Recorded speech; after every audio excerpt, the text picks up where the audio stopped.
I've been waiting for you, Mr. Winters. How do you know my name? Anyone who is anyone has heard of the likes of you. A hero searching for his daughter. Sometimes simplicity is all you need in a story, and the plot of Resident Evil 8 feels almost as if it's ripped from a fairy tale. Enter the village of Mother Miranda and rescue your infant daughter Rose.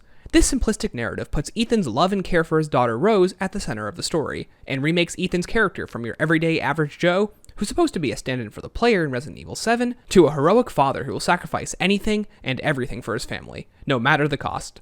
One of Resident Evil 7's biggest flaws was its inability to develop the character of Mia, Ethan's partner and subsequent narrative goal. The story doesn't give the player much of a reason to rescue or sympathize with Mia, other than the simple narrative fact that she's just your partner. This is an extremely weak call to action. It leads to a confusing decision halfway through the game, where you're tasked with either saving your wife Mia, or Zoe, the daughter of the Baker family, who risked her life and limb to aid you in your quest to escape the estate.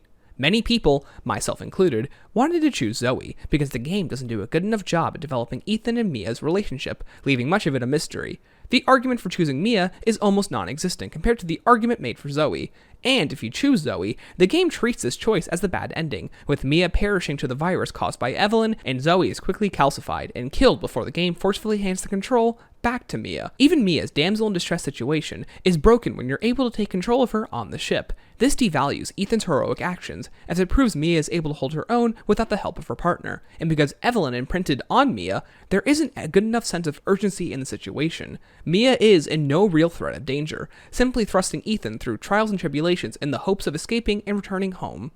The story of Resident Evil 7 feels unsatisfying and treats many of Ethan's achievements as either trivial or unsatisfying. Despite what he accomplishes, it rarely feels like he has an impact on the story as a whole. Once you fail to escape with Mia, you're then primarily tasked with creating a serum to cure her infection and escape the estate, complicating the matter further. The task no longer becomes rescue Mia, rather it becomes cure Mia and escape. The only figure in actual danger is Ethan, with Mia being dangled in front of him like a prize. Throughout most of the Baker estate, you'll probably forget Mia was your goal in the first place, as Zoe stands out much more as a useful partner in the adventure. When Mia is kidnapped, you don't particularly feel the need to save her. The main reason you're going after Lucas is to hunt down the D-Series head, as the cure is the primary goal of the story at that point in time. And once you reach Mia and Zoe, it's Zoe who helps you create the cures. You almost feel indebted to help her more considering what she's done for you, making it all the more frustrating that the narrative forces you to choose Mia over Zoe for the supposed good ending. Now, there's a very simple fix to this issue. Remove Zoe from the game and transfer her advice and useful nature to Mia. It would not only make sense because Mia used to work for the Connections, the company responsible for the creation of Evelyn, but this change would allow Mia to play a more active role in the story. While she probably still wouldn't be put in any actual danger, her help would give the player a reason to save Mia. Because without Mia, in this scenario, Ethan would have no real way to cure the virus. But now we arrive at Resident Evil 8, a game with a much less nuanced plotline. The first major change that the game makes is simplifying Ethan's objective. Mia is simply removed from the story entirely, leaving Rose as the story's full focus. The second major change Resident Evil 8 makes to its story compared to its predecessor is the continued reminder of your goal. Throughout most of 7, it almost feels like Mia becomes an afterthought, but in 8, the four lords can mark completion towards Ethan's goal of retrieving and saving Rose. The plot flows seamlessly throughout the entire game, and as it continues on, Ethan's determination and love grow stronger to rescue his daughter, to the point of dying and simply being built so differently he doesn't die. It also helps that each of the main lords, besides probably Moreau, mock you throughout your trials and tribulations. Rose, where are you?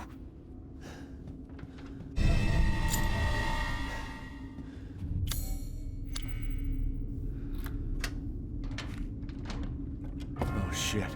There you are. All this for a child who isn't even here. What the hell do...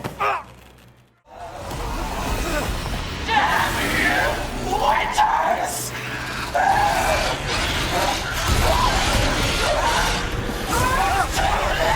You'll never see your Rose again! Succumb to your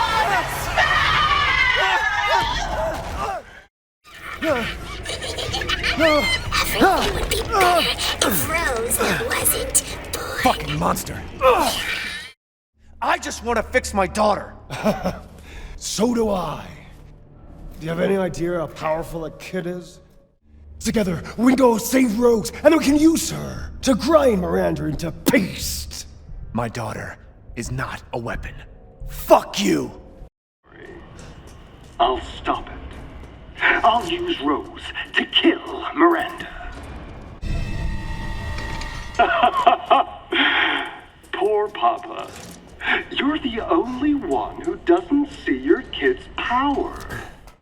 I'll use your cute little daughter to become more powerful than ever! So long, inventors! You really should have taken my deal!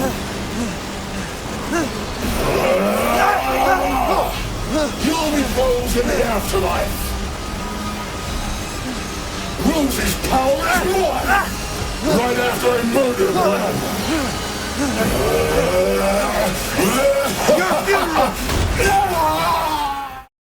She will grow to fully control the masses. And I must have her. Fuck you, you crazy bitch! No. Rose. I have to save my daughter. You're already dead. Dead!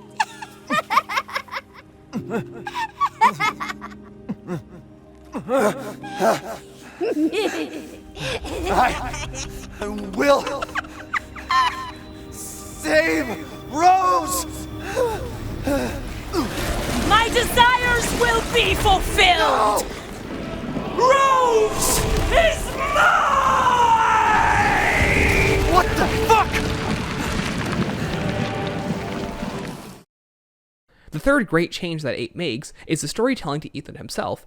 Throughout the entirety of 7, Ethan's thoughts are very rarely admitted to the player, only those through small bits of dialogue that hardly add much to his characterization and nature. And even in 8, the same character trait persists, but there are 2 key distinctions. In Resident Evil 7, Ethan almost never mutters Mia's name, and his encounters with the family feel more like roadblocks that just so happen to appear in his way. He never actively pursues any of them besides Lucas. Even Evelyn, he just so happens to stumble upon after meeting with Mia and the ship. In Resident Evil 8, Ethan is constantly pursuing these foes in the hopes of saving his daughter. It continues to build this epic narrative, with Ethan starting out as a weakened father at the mercy of those around him, and becomes a destructive titan capable of only love and sacrifice. And the second key distinction is Rose herself. Rose is a defenseless infant, in contrast to Mia's equally heroic attitude once she's been cured. In Resident Evil 7, there's never any agency to your actions, but in Resident Evil 8, you're tasked with retrieving Rose before Mother Miranda is able to use her to bring back her daughter Eva and whatever other terrible atrocities she could possibly commit. Ethan is always at the forefront, gun in hand, and despite what the lords think of him, he bests them every single time. The player is able to sympathize with Rose much quicker than Mia, and that's all thanks to the introductory area. Inside their home, Ethan is able to turn on Rose's favorite show, interact with her favorite stuffed animal, and pamper her as she begins to cry a little. These tiny little bits of characterization are all a player needs to sympathize with the adorable Rose. And at the end of the game, the loading card that typically explains where you are, what you're doing, and other helpful tips doesn't say something like, "Mother Miranda, I will destroy you at all cost." It's a photo of Rose that says, "I'll save you, no matter what." Ethan's priority is saving Rose. Unlike in Resident Evil 7, where the focus of the game becomes taking down Evelyn rather than saving Mia, where Ethan is only heroic through circumstance. Take this. What? Wait, what are you doing? What are you doing? Saving your life. You need to go. I won't be able to resist for much longer. No, Now go kill that little bitch. no. Mia! No! In Resident Evil 8, Ethan's actions are what make him heroic, from taking down a matriarchal vampire family, to escaping the reservoir, to fighting Heisenberg machine to machine, and to whatever the heck he's doing in Donna and Angie's section. Ethan finally gets a chance to play the role of the hero in the story, and not a drone to be used by others. Resident Evil 7 is all about the tragedy of the Baker family, and Evelyn's involvement. Resident Evil 8 is a story all about Ethan Winters, a father who has been thrusted into terrible circumstances and will rescue his daughter by any means necessary. But through sacrifice and hardship, Ethan becomes more than just the man he was in Resident Evil 7. He becomes a hero that did anything and everything for his family, even in his final dying breaths, becoming, in my opinion, video gaming's fairy tale hero. Gifts we gave, but more you took, she snarled. So more, in turn, is due. In a blink, the girl was trapped inside a mirror. Her parents, though, had searched all day and at last arrived. With rampant rage, Father fought the witch, while Mother's loving touch shattered the dark enchantment. But the witch was strong, and Father yelled, "Save our daughter!" So Mother bore their child to safety as the forest was consumed. Even now, the burnt forest is a grim reminder of Father's sacrifice. To this day, any child who stares too long into the charred wasteland will be haunted by nightmares of getting lost while picking berries.